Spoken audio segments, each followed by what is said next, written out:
I've read one article in which it was, okay, so Against the Storm versus Timberborn, who will be a better beaver city builder? But in fact, we don't, we don't compete that much. We prefer to help each other a lot.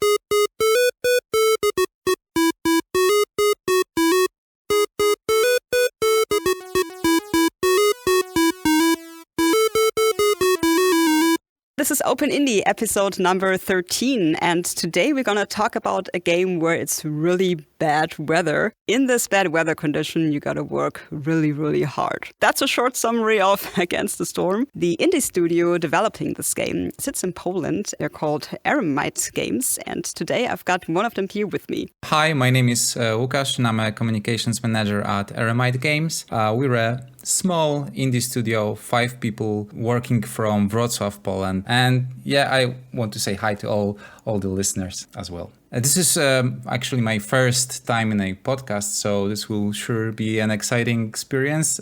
Yeah, and I can't wait for all the mistakes that I'll make, which will then torment me at night. Don't worry about it. That's great to have you here, Łukasz. Against the Storm is a roguelite city builder, currently out in early access. Maybe you can go a little bit more into detail and describe one scene which you really like so we can dive into the game. Picture this. You are a viceroy and you've entered into the unknown wilds in your yellow raincoat, high Wellingtons. It's all wet because it's raining cats and dogs here. But you don't really complain that much because here in Against the Storm's world, the rain is everlasting. So it keeps raining all the time for ages. So the constant rain is reality here. So people learn to use it to their own advantage. So that's the reality. Everyday situation here. It's raining all the time. And when I said so, people learned to use it to their own advantage, I obviously meant intelligent beavers, lizards, and humans, because those are the species that inhabit the world of Against the Storm. So you were sent here into the wilds by the mysterious Scorched Queen, a ruler whose identity is concealed. She wants you to establish settlements, plenty of them really, and gather scarce resources that are necessary to rebuild the smoldering city. That's the capital of this world, and the only city that can really withstand devastating and recurring blight storm that ravages the lands every full in-game cycle. The architecture in the game's world is adapted to the constant rainfall, so you will see that buildings have a lot of pipes, gutters, cauldrons, mill wheels, all the stuff that really help villagers tame the water. You will also see a lot of ornaments that are specific to the 3 main species. So beavers use a lot of wood in their buildings, humans leverage bricks, while lizards use sharp elements such as fangs from the animals they hunted. And as you explore the forest, you will also see a lot of strange creatures, such as a giant mole or a levitating burning skull. It's a fantasy game, and we really wanted to add many fantasy elements to it. And there will also be ancient relics, buildings devastated by the storm. Yeah, you can find many cool things in the wilds. And what you will hear all the time is the soothing sound of a rainfall and a soundtrack with a predominant piano theme that resembles the raindrops dripping into puddles. So there's this whole raining atmosphere in the game all the time. The art style of the game is hand-painted, stylized fantasy. And if it reminds you of games like League of Legends or Warcraft series, then, well, it should. It should, because those games were one of the main inspirations, at least visually. I thought so. I really was reminded of Warcraft. In Against the Storm, you don't really build up an army, right? Exactly. There's no combat in game. We have creatures that will cause a lot of trouble in your city. So, for example, we have this giant drainage mole who destroys all the buildings in his area, or we have a tipsy leaking cauldron who's spilling poison and destroying all the resources nearby. We have this burning skull, but we don't really have combat, at least for now. We'll see, because the game's in early access, and if the community will demand combat, if we manage, we will be happy to deliver, because we also like combat in games. It's not a priority for us. It never has been. We always wanted this game to be a city builder in which you predominantly build buildings, build cities, a lot of cities. The combat element is optional. It was never in plans, but as the game grows, we tend to think more and more about it. But yeah, so there's no combat, but there are a lot of threats around your city. So those magical creatures, there's also this constant rain, which comes in 3 seasons. There's drizzle, clearance, and storm, and those 3 seasons really drive the gameplay in the city builder layer of the game. In drizzle, you plant crops. In clearance, you harvest them, while the storm is like test of your skills. They're really your management finesse. So yeah, there's no combat, but there are a lot of threats that you will face. Depending on how much rain there are different things you can do. The rain influences the game in many aspects. I mentioned how visually the buildings look like they could exist in a world in which it never stops raining. That's how we actually started the whole process of developing the game. So the team had a conversation about what interesting world we can create, and there was a talk by one of the fantasy writers. I believe it was Brandon Sanderson, but don't quote me on this. And he said that if you want to create an interesting world, take an existing world, alter one element, and then try to think how it would influence the whole world. So for us, it was this constant rain part. So what would the world look like if it kept raining all the time? So that's why villagers wear those raincoats. There are a lot of pipes, gutters, and there are buildings that leverage the water, the whole rain punk technology, as we call it. It's not really that developed in the game. We hope to make more out of it during early access, but still, you can see some buildings like rain collector that is used to process the rain's magical essence. So that's one of the elements how rain influences the game. The other was the 3 rain seasons. And also on this world map layer, another layer of the game, there's a recurring blight storm that reshuffles them up all the time, because we have this huge world map that is procedurally generated, where you pick your next map, where your next settlement will be placed.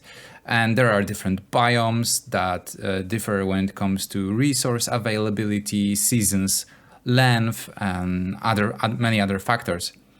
And this world map is procedurally generated, so each player has a different one.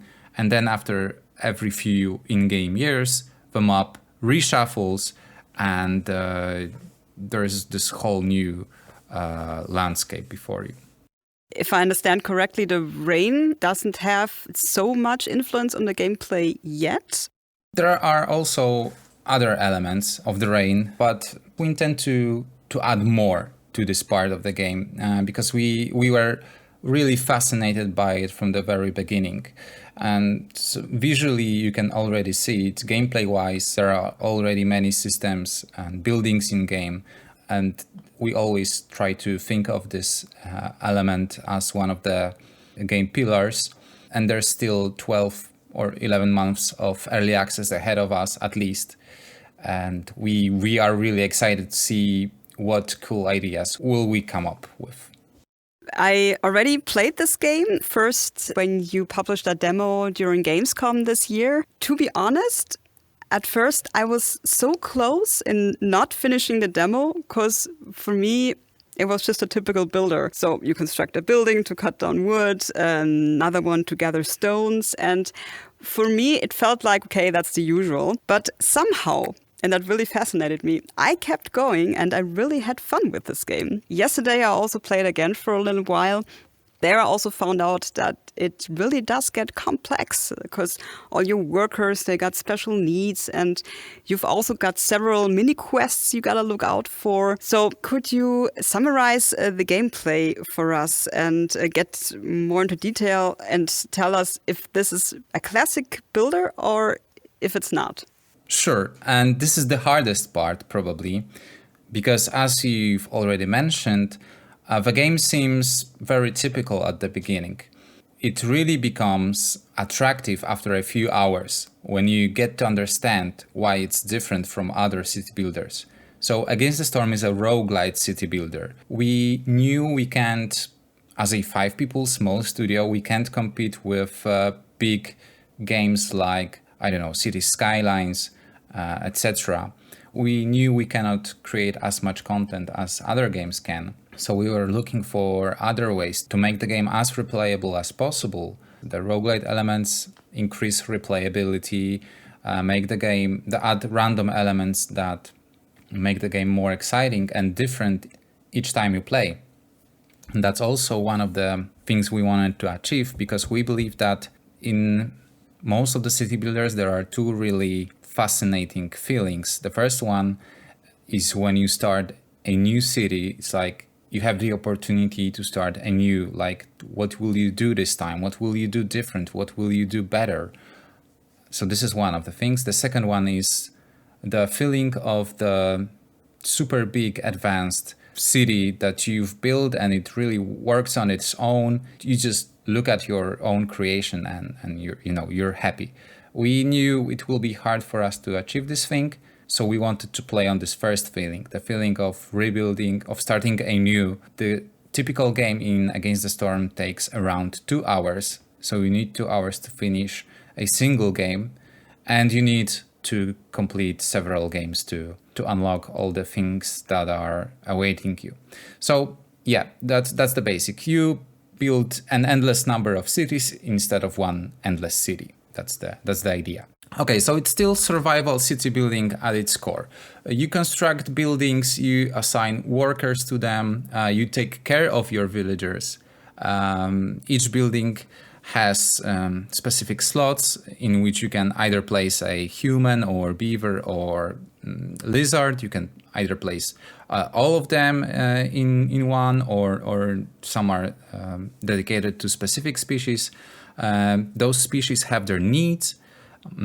So you need to take care of their housing, diet, entertainment, things like that. And each species have different needs. So, for example, beavers will like to eat vegetables, while lizards will prefer meat. And they also have different housing. So it's usually hard to fulfill the needs of all 3 species. Sometimes you will need to focus on let's say 2 out of 3. And they also have their specializations. So let's say beavers are better at woodcutters' camps. Humans are better at farming, while lizards, you should really send lizards into wilds to hunt for the food. So those are the species differ from each other. We really wanted them to have different specializations. That's one of the things. You also gather resources. That's another just roguelite, this survival city building part. You gather resources, and there's a limited amount of resources on the map. Some of them you can farm, but there's a limited number of resources on the map, and you don't always know what you will find. So depending on the biome on which you play, you can find specific resources. But as the maps have procedurally generated content on the glades that surround your village, you don't really know what you will find in this specific play. So you need to adjust your strategy to what you find, really. I also saw, because there's like all this fog around your city, everything is foggy and you need to cut down the trees to see what's beyond your settlement. So that's pretty interesting. Yeah, this element, this is the dense forest system. It was inspired by Dungeon Keeper or discovering chambers in roguelite dungeons. So you don't really know what's behind this fog. You can find their resources, destroyed buildings that you can rebuild and then use, but you can also find threats like the drainage mold that I mentioned before, or this leaking cauldron. Yeah, but you don't really know what's behind them. There are some perks in the game that allow you to peek what's behind the mist, but it always comes at a cost. I didn't find them yet. Yeah, there is one that allows you to see the content of the glade, but every time you discover a new glade, one of your villager dies. Oh, okay.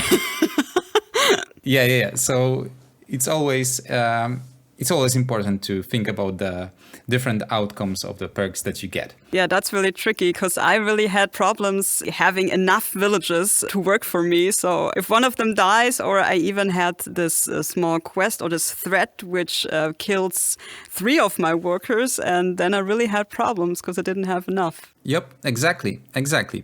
So in our game, you make a lot of choices, starting with, okay, in which direction should I explore or build more buildings. So you don't really want to explore the whole map because we have this hostility of the forest system. The forest gets angry at you once you start discovering. The forest becomes angry at you when you discover a new glade. So when you cut the forest, it's becoming more and more hostile towards you.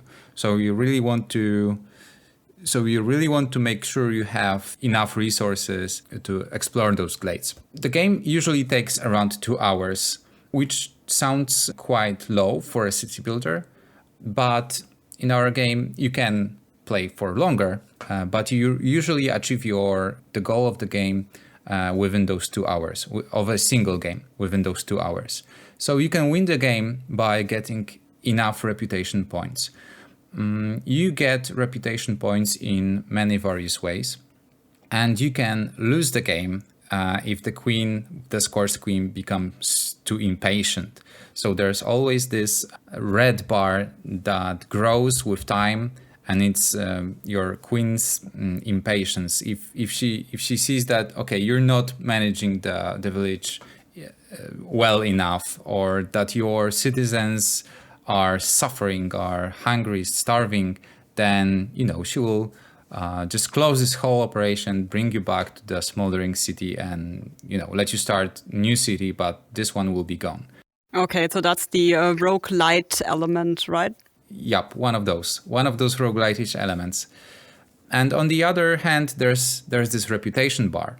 So if you fill the whole reputation bar, you win the game, you get meta resources that you can later spend. And you can either continue playing on this map in this survival city building mode, so you can extend the game for a couple more hours, or you can also just finish this particular play and go to another one to gather more resources to purchase more upgrades. So you can get those reputation points in 3 ways for now. We want to introduce more. The first one is simply by completing orders. And this is a cool, exciting part for me because you really pick your own orders. You select the goals for each game. You are in charge of what's going to happen. So every time you play, you get to pick one of several available goals. So you select the first one, 2 or 3 or 4 cards appear, you then need to select one of them. So one will say, build 2 woodcutter camps. The other will say discover 2 glades. Third one will say, I don't know, have 6 human villagers. And depending on the availability of resources or the villagers that you have or the rewards for each order, you will then pick one of those. And you can pick up to, I believe, 12 orders in each game or 10. And so yeah, you choose your own goals. They appear with time, so you don't have to select all of them at the beginning. They will appear gradually throughout the game. So you select your own orders. But since it's a roguelite game and there's a lot of randomness involved, what if you draw 3 orders, you need to pick one of them, but you know that you cannot fulfill any of them because, I don't know, you play on this specific map, you didn't discover this specific resource, you cannot create this good because you don't have a building that creates it. So what then? Did you just lose the game? No, you don't. There are other ways to get reputation points. The other one is exploring. So I told you about the forest getting angry at you for cutting it down and discovering glades. You always can get reputation points. So it makes game harder for you exploring those glades, but you also get a lot of profit from it. So you can find their resources that you can then use to produce goods. You can find buildings that you can rebuild. And you can also find those ancient relics. They usually cause some threat, but if you manage to resolve it, so usually provide some goods. For example, you can give some goods to the drainage mole, and he will leave your village alone, and you get reputation points in return. I mean, you also get to choose. You can either get resources or reputation points, for example. And that's one of the key things in our game. You make a lot of decisions. And the other way to get reputation points is by keeping your villagers' resolve high. So if you manage to satisfy their needs, which I was talking about earlier, and then their resolve, morale, will grow. And once it reaches a certain threshold, they will start passively getting reputation points for you. So this is just an example of how we always try to make the game not... well, it's a roguelite. There's a lot of randomness, so things can happen that can break your game. We always make sure the game is not frustrating. So if you lose by bad RNG, it's frustrating. We always try to provide you with different ways of getting those reputation points, of getting those goods, so you never really feel like you've been cheated by the game and that you were doing good, but due to some random number generation, you lost, which was unfair. We try to mitigate those feelings and give you opportunities to win the game despite having a bad year or something like that. If you do lose, you can just pick another place on the map and start another settlement there, right? Exactly. I mentioned this world map layer because we have this city building layer in which you usually play for 2 hours, win the game or lose a game. But despite losing or winning, you always get some meta resources, like in other roguelite games. So even if you lose, you always take something out of this play. And for those meta resources, you can upgrade the Smoldering City. It's your meta progression avatar. It looks similarly to all the cities in Heroes of Might and Magic 3 and later and other games from the series. So you spend meta resources to buy some buildings that then unlock some upgrades for you. For example, they unlock new building blueprints that you can use in next games. They unlock new perks that you can draw in games. So it all makes it easier for you to win later games, or maybe not really easier, but to take on new challenges, because this whole world map, it's also designed to give you a flexibility of choosing the difficulty level. It's really abstract and hard to explain using only words. But you mentioned it gets complex with time, and that's true. So in this world map layer, we have this smoldering city in the center that you can upgrade with meta resources. But around there are multiple hex fields, and each hex field represents a map on which you can play. The maps differ when it comes to available resources, season's length, and difficulty. So the further from the smoldering city, the harder it gets. So if you like to take on challenges, just venture far. It will give you more rewards, but it will also provide you with different challenges. And on this whole world map, there are also modifiers that change the gameplay. There are some that make farms more profitable, and there is one which was added because of the players' feedback, that disables the pause. So you cannot pause the game if you play near this modifier. Players really wanted it. Yeah, they wanted a new challenge. That's something I really liked, pausing the game for a while if I needed to read something.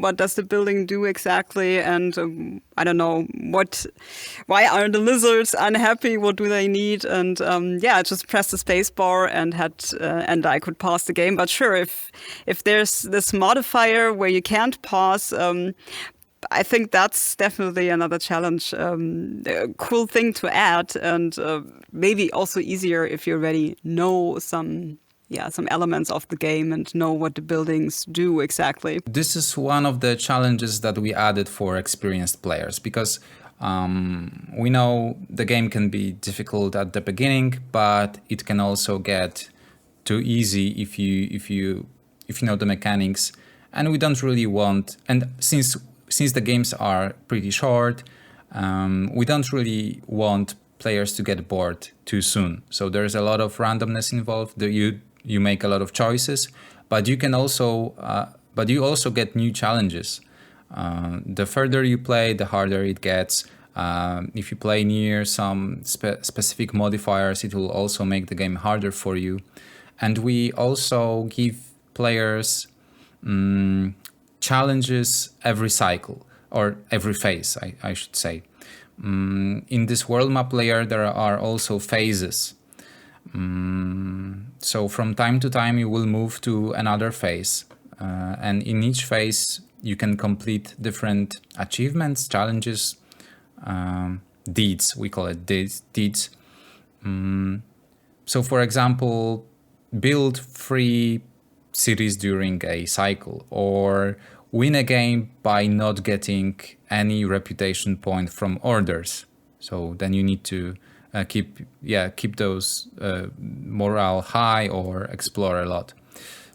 So those are different challenges and that we give players, so that each game also. So in each game you can get new goals.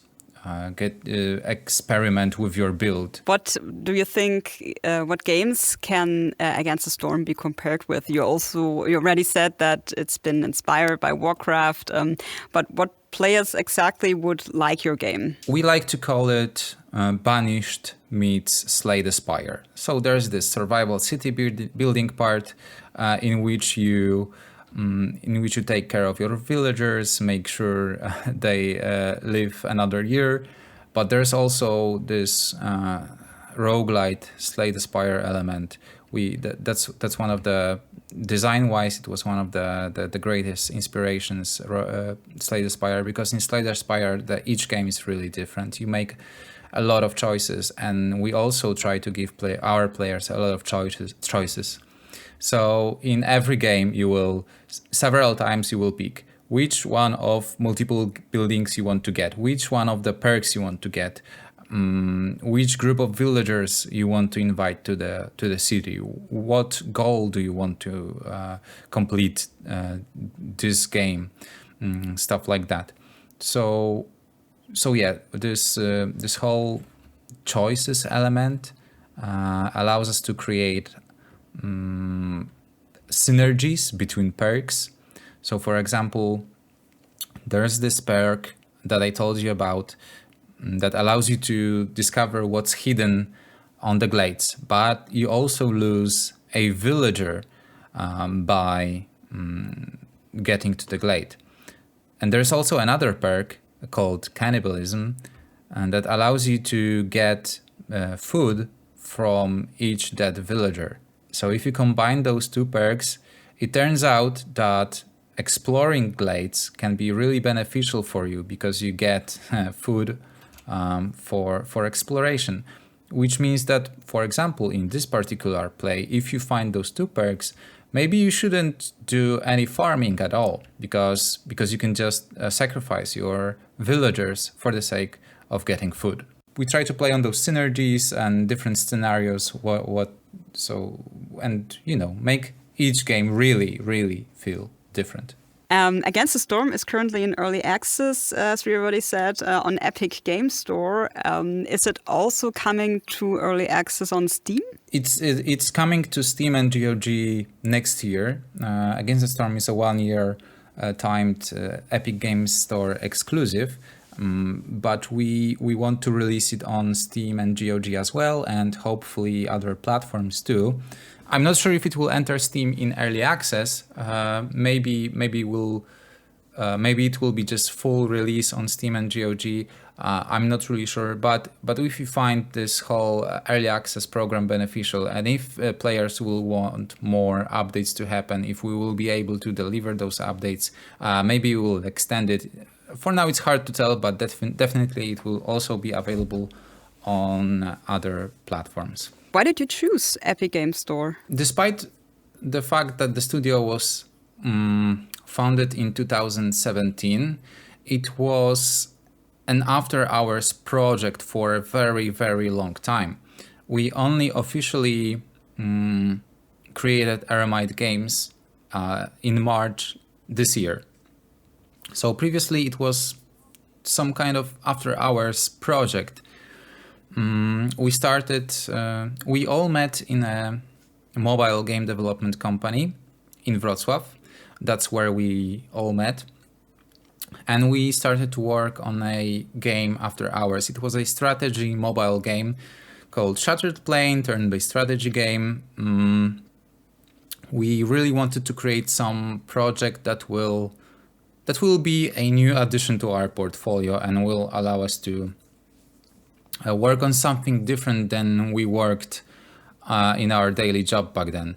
Because we were working on mobile and social games, but we didn't dig their theme that much. We grew on RPG games like Gothic, Elder Scrolls, Morrowind, Oblivion, strategy games, Age of Empires, Warcraft series. So all the classic PC games, and we always knew we wanted to create PC games. So, but we all started in the mobile company, so we knew how to create mobile games, and we created our first strategy game as Eremite Games on mobile. It was a pretty simple game. It never meant to be a commercial success, or we didn't aim for anything like that. We just wanted to have a project that will allow us to form a team, see if we can work together, if we can create commercial projects at all and release them. And it turned out that yes, we can. We didn't sell too many copies. At the beginning, it was more than we ever expected, but it wouldn't allow us to work full time as a studio. the revenue from this game. But it allowed us to grow our careers, and so some of the team split for a moment. I, for example, moved to another city and started working on PC games for a few years now. Some other guys also went to other workplaces. We have people from Techland, from 10 Square Games, huge, so big companies. And the core team kept working on various projects throughout the time. And in late 2019, I believe it was November, I think that's when they started, the first line of Against the Storm's code was written. So 2 years ago, almost exactly 2 years ago from now. And yeah, in late 2020, the core team started to look for a publisher, because the game was already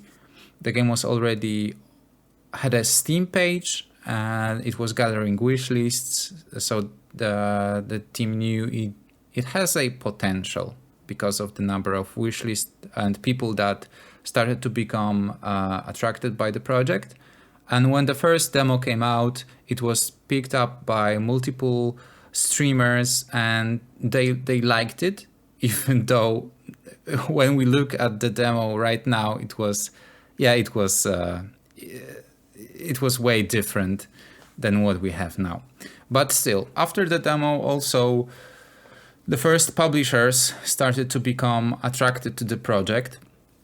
And I believe that's when the team realized that, okay, after a few years of doing this after hours, so working in game dev as our daily jobs, or their daily jobs, and after hours developing this Against the Storm, it turned out that this project has a potential and that there are publishers willing to give money to fund the game and to give their marketing support and their knowledge. So that's also when I got the news that the team is very successful and that there's an opportunity for us to get back together and to form a studio. And that's what we did. We took a leap of faith. We quit our jobs. We started a company in March this year. I moved back to Wrocław. And one of the first things that happened is, unfortunately, the publisher with whom we were supposed to sign a deal had to quit.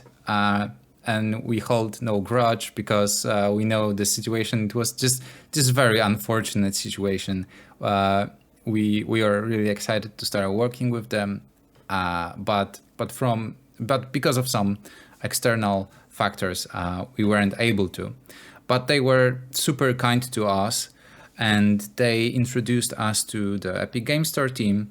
We had an opportunity to pitch the project, and that's really how our cooperation started. They offered us really, really good terms, which allowed us to extend the development plan for the game, because we initially planned something like 6 to 9 months of early access, and thanks to Epic, we can prolong this process and eventually make the game even larger and add even more content, and well, basically, which makes me very happy, we can guarantee that this early access will come to an end. Like that we will reach the point with which we are satisfied, because there are many. I worked on some early access games. I've been in some early access communities, and I know that some projects fail. We were excited about another city builder game, which also released in early access this year, but unfortunately the developer had to. The studio was closed, and the players will never get the updates they wanted. I mean, maybe they will get. Maybe there will be another developer or publisher who will continue this project. But I imagine the frustration of players who purchased the game, who joined the community, and then unfortunately they will never, or they in a near future they will never see the game being finished or fixed or anything. We are in this situation that we can guarantee our players that the early access will last for 12 months. For the 12 exciting months, we will work together with our community to make the game better, to add their ideas to the game, and we're confident we can do this, and it's also better for us because it's just very comforting that we know that our studio will not have to shut down so soon. So you don't actually have a publisher, just this deal with Epic Games, which really helps you nevertheless, right? Exactly, and that's one of the things from the business perspective that we are really satisfied with. For the moment, we don't need a publisher that much. I believe we will look for a publisher near Steam or GOG release to get their marketing support for this full release push. When we enter Steam and GOG, so there will be new communities, new batch of players. For now, we were able to self-publish on Epic Games Store, and the Epic Games Store team also helped us a lot. But they don't take a share as the revenue share as a publisher would. There are different. Well, usually publisher takes from 30 to 50% of the revenue. I mean, there are different agreements. We also heard. We were once given an opportunity to sign with a publisher who would need us to recoup 200% of the money they invested, and that's really a lot. So we wouldn't see a single dollar until we pay twice as many as they invested in the project. That's a lot, yeah. Yes, that's a lot, and that's a harsh reality for indie game developers. In the recent report about the Polish game industry, I've read that out of 10 new studios, indie game studios or game studios that are opened, 9 of them are shut down. So there is a lot of studios closing, and we are in this comfortable situation that we know we can work for at least this whole exclusivity period plus more. This whole deal with Epic allowed us to do the thing we always dreamed of, and that is to establish a studio that will last for a long time. And so they really gave us this opportunity, and it was always the most important for us. We wanted to create a good game, but we didn't want to create a game and then go back to our daily jobs or to corporation. No, we aim for something long term, and for now we are lucky to have a optimistic ideas about the future. What player feedback are you getting so far now that Against the Storm is in early access, or what things you still need to work on? Oh, that's a lot. We get a lot of feedback. We are very, very open to community suggestions. There are many ways in which we gather feedback. So, for example, we started this community brainstorm sessions. We give the community a specific topic, like what new biome would you like to see in the game? what new species would you like to be added? What species do you believe could live in this world? What villagers' names would you give? Many different topics. We let the community discuss it with us. We really leverage those ideas. We don't want to just give the community opportunity to talk. We really want to incorporate those ideas into the game. So we started this when there was a demo out. So I believe within the first week of the demo being available, we added 4 updates, which were mainly inspired by the community suggestions.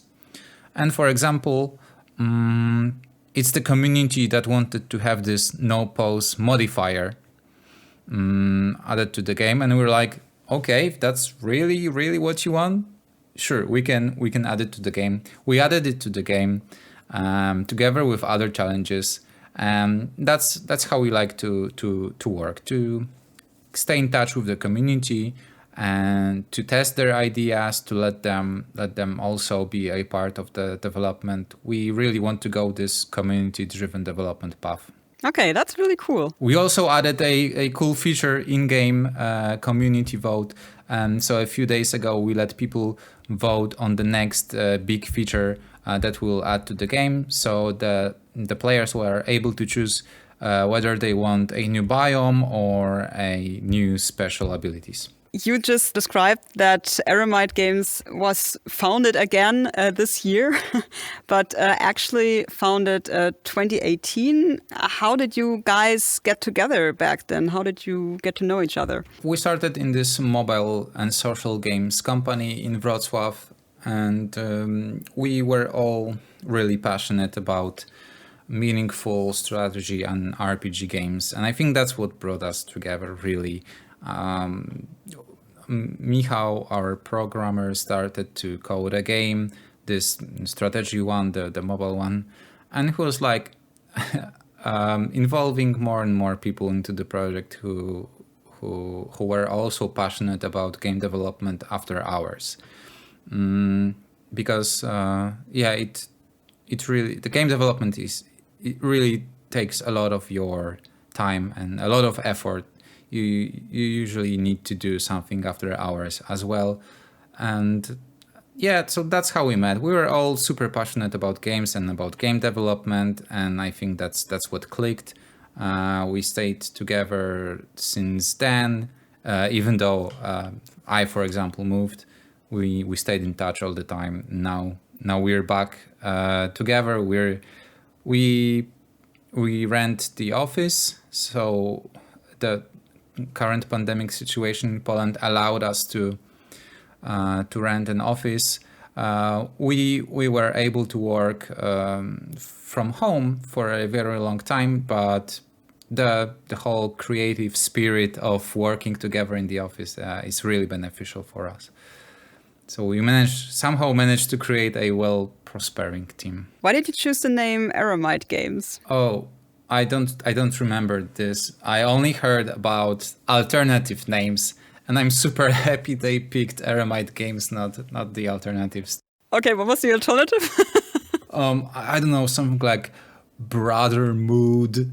It was supposed to be Brotherhood, but also Mood. I don't know. They were like, it was like crazy. It was crazy. It was strange, and fortunately, they picked Eremite Games in the end. And I'm really happy about it because, yeah. I also checked your website. You're saying there, we're indie for better or worse. What's better and what's worse? Better is that as long as we stay independent, we can rely on our own ideas. There are no external forces forcing us to do anything we don't want to do. There's 5 of us working on the game, discussing the ideas together. Right now we cooperate with Epic Game Store, but they don't force us to do anything. They are not involved in the project. They only help us promote it, make it better, but they don't really tell us what to do. We tell ourselves what we want to do. We cooperate close with the community, so that's very fruitful for us. That we don't really need to do anything that we wouldn't be satisfied with, and so this is better because we are allowed to create a game with beavers and lizards and a giant mole, and no one will say, okay, this is childish, maybe let's do something more mature or something like that. We don't need to do this. We can do whatever we want. And what I figured is, whenever we put any boundaries on people in our team, it's not as exciting. So we try not to constrain them in any way. Everyone is allowed to do anything they want, as long as it benefits the project, obviously. So our graphic designer creates those fantastic creatures, and if that's what he wants to be added to the game, then sure, we love his ideas. And I just know that if we told him, okay, do this and this, and you have no free will to do anything else, then he wouldn't create as fantastic things as he does right now. So no constraints for us means a better end result. And for Wars, it means that we are doing everything ourselves. So yeah, we do some over hours, and by some I mean quite a lot. And we don't have this expertise from senior managers who released more games than us, who created more games than us. We get a lot of support from those game development meetings, from all the resources we can get online. So GDC talks, YouTube videos, YouTube talks, all those events, digital events happening right now with plenty of interesting topics from all those newsletters. But we also have to learn on our mistakes. Fortunately, we already have, I believe, it's either 5 or 7 years plus for every team member of working in game development.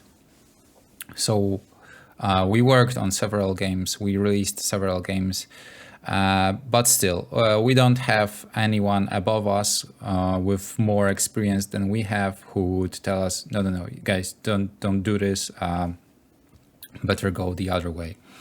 And also, there was the other part in the website's description, that we earn the same amount of money.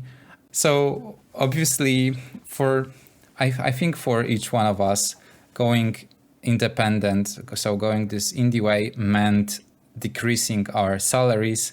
But at least at this point of time, it's not as important for us. We want to grow the studio, to create fantastic games, and hopefully profit in the future. But yeah, this is the indie for Wars, that you don't earn that much money as you would earn in, I don't know, corporation or another startup. But you also said on your website that no matter what position, like you're 5 people and you get paid equally, so you split the money equally? Yes, that's one of the principles. Every member of the company earns the same amount of money. So, yep.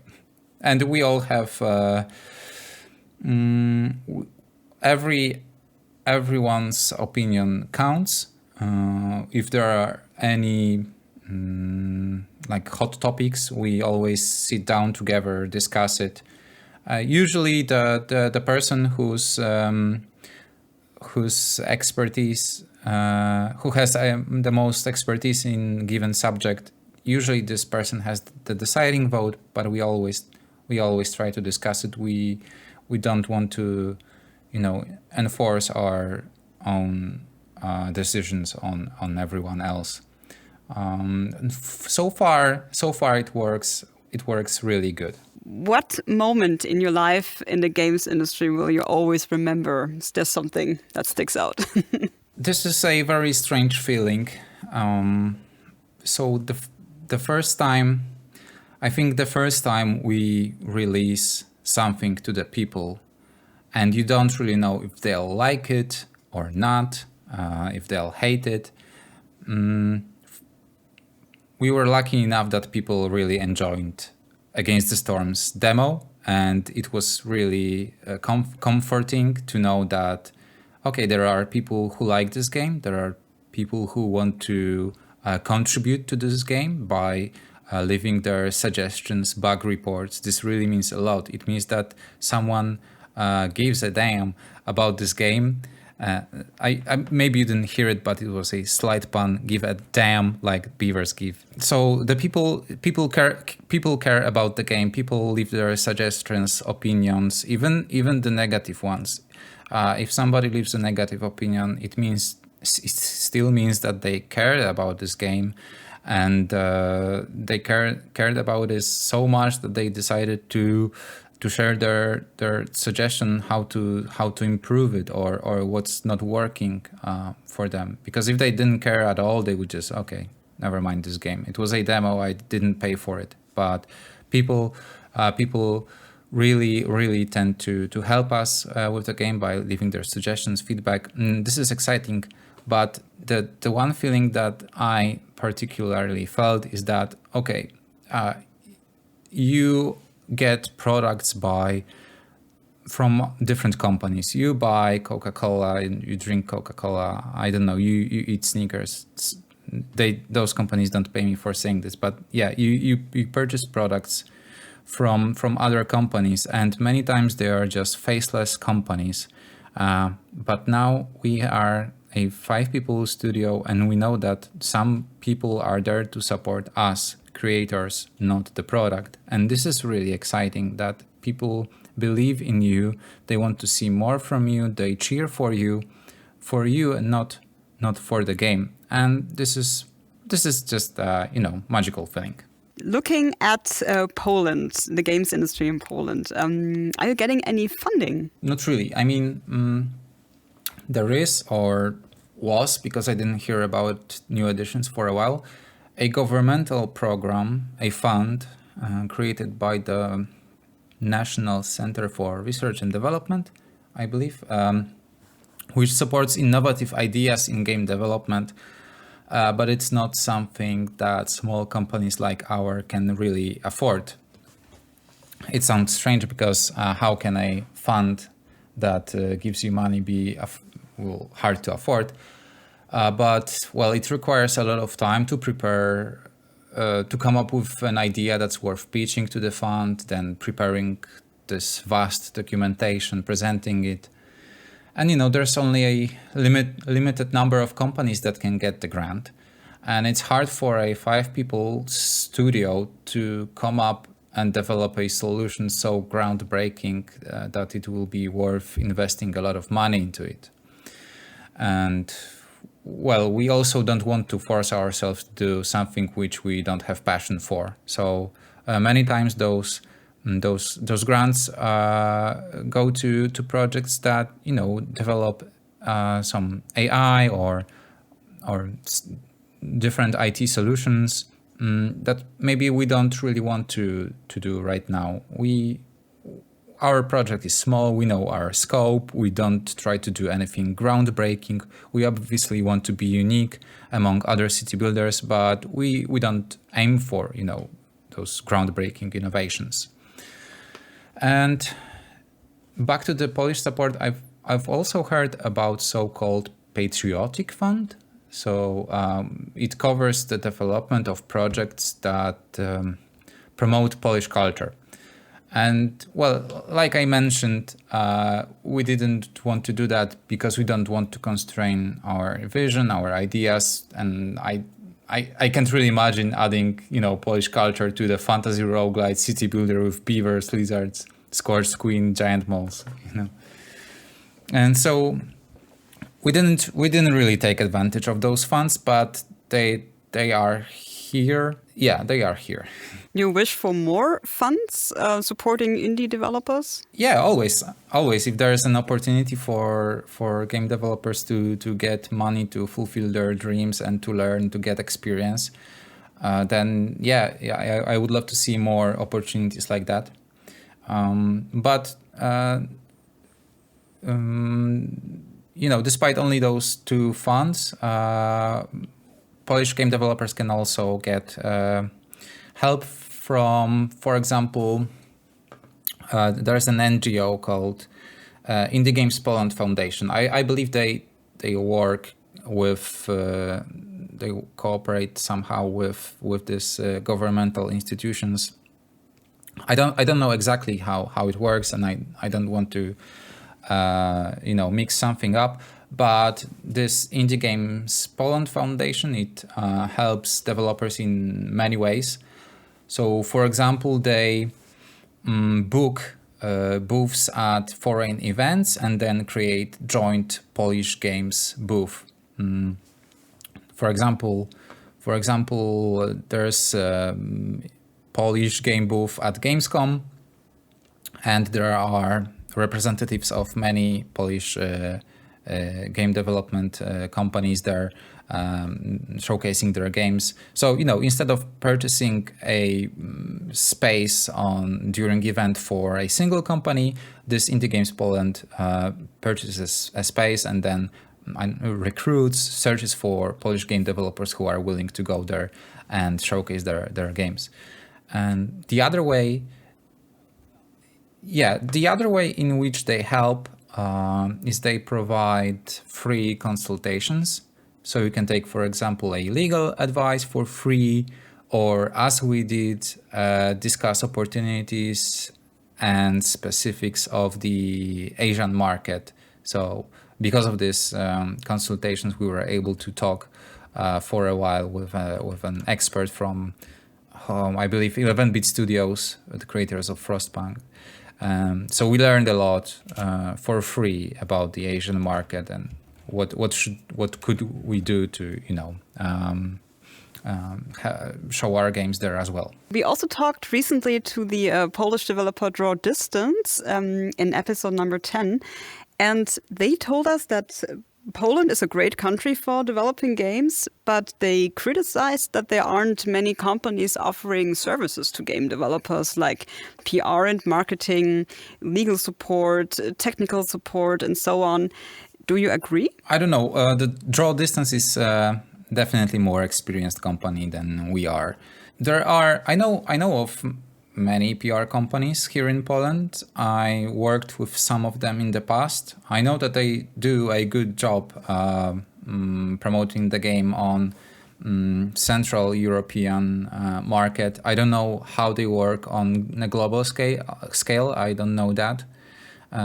We also have some game testing companies and localization companies for example, Qlog. But I don't really know. I specialize in marketing, so I only know the marketing part and the PR. And I believe there are some companies that you can work with. I can't really judge the quality of their service because I'm not that experienced, and it's only ahead of us. So I must believe Draw Distance know what they are saying. But they are very right that Poland is a good environment for game developers, for creating games. And because aside from the governmental actions and this NGO, we also have many schools that teach game development. So for example, here in Wrocław, I'm sure that at least 2 universities offer game design courses. I know that I teach one course at one of those universities, only a couple of hours, but I know that for a few years now they run a game design class, and there are also many study groups that focus on game development, and those study groups operate on a very professional level. For example, one of those study groups, TK Games, they organize the largest game jam in the area. So every year, aside from the pandemic years right now, they organized a game jam for 200 people, and I'm sure there will be more if they had facilities to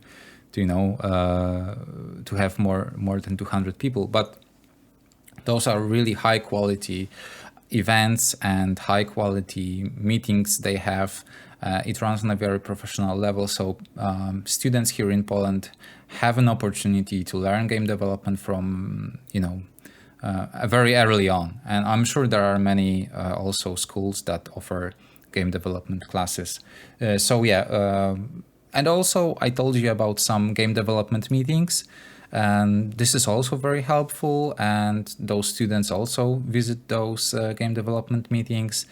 And we are lucky. I mean, I don't know how it works in other countries, but here in Poland, Polish game developers, especially indie developers, are very, very helpful towards each other.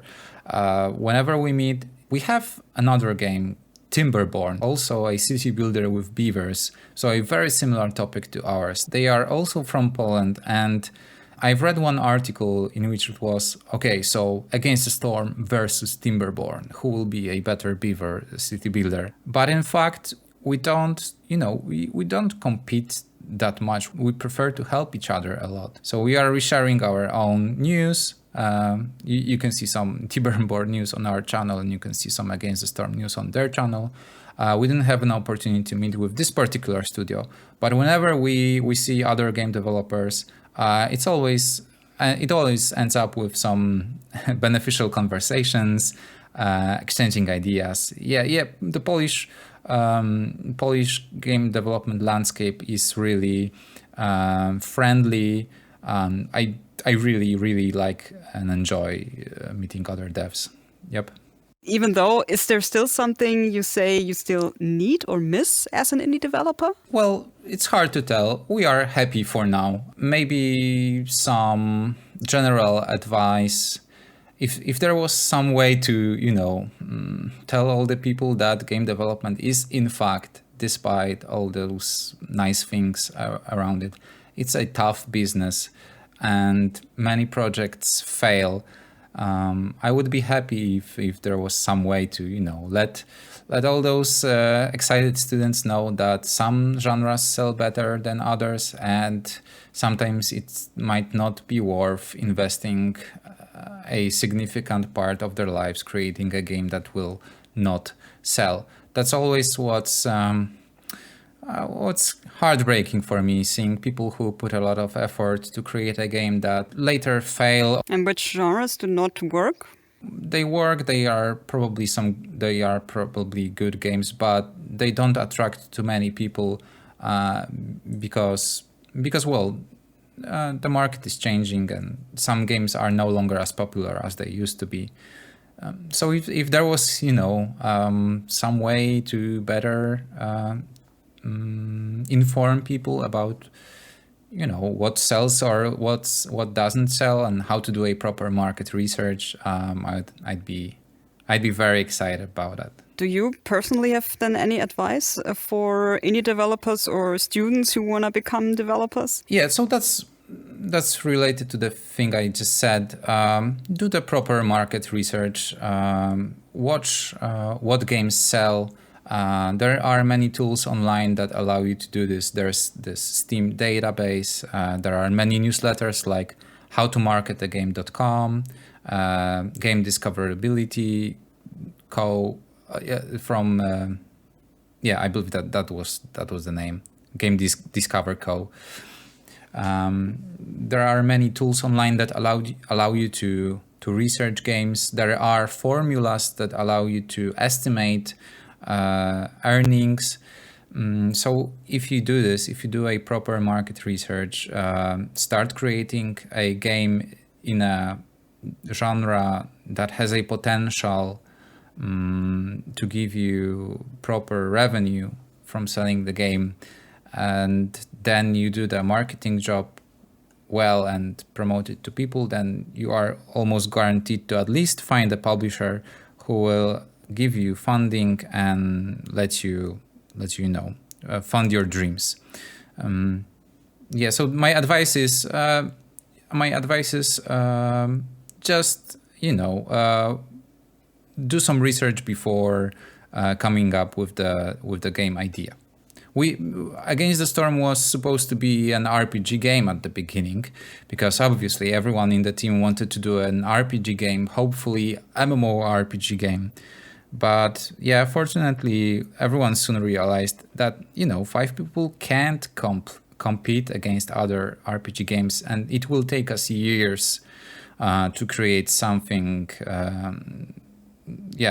To create something meaningful, and we didn't have money to spend years working on a game, and we knew no one would give us this money. So everyone searched for another genres that can fit the world in which it never stops raining, and well, the city builder could be one of those genres, and then they decided to add the roguelite aspects, and that's how we started. So from an RPG game to a roguelite city builder. To sum up, well, Against the Storm, as we already said, is in early access. There are still some things you will work on. Are you still satisfied with the game so far? We wanted to release a complete game in early access. I mean, complete in terms of systems, of assets, and complete in terms of code's quality. We didn't want to release a buggy game, because if we released a buggy game, we would probably, the majority of feedback would be, okay, so fix this, this, and this. While what we want to get from players is, okay, maybe this particular perk is too OP, try to nerf it, or maybe this building doesn't do its job properly, try to balance it. The game is, too difficult. So, we prefer to get feedback about how to improve the game and not how to fix the game. That was our idea for the early access, and we are able to see this. There are not that many bugs in the game. There are hardly any game-breaking bugs. I believe there were only like a couple examples of people who had some problem, but we were able to help them easily. We stick close to the community, and we aim for this early access to be beneficial for the game. We already published the roadmap for this quarter, so the players can expect that within those first 3 months of early access, we will add new biome, new species, cloud saves, and many other things. The whole early access will take 12 months, but we obviously have some ideas what we want to add during those 12 months, but we don't really want to commit to anything too early, because we believe in this community-driven development path.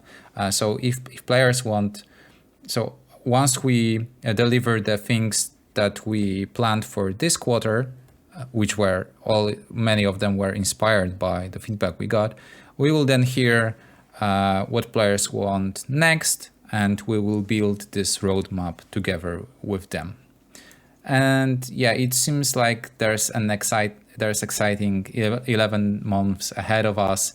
We already released one content update with new biome, new decorations perks, and yeah, it's really exciting to see the game grow. Łukasz, thanks so much for being here on the show and for all these insights, and it was really great talking to you. Yeah, big achievement for me. Thank you very much for having me. It was super fun to talk to you.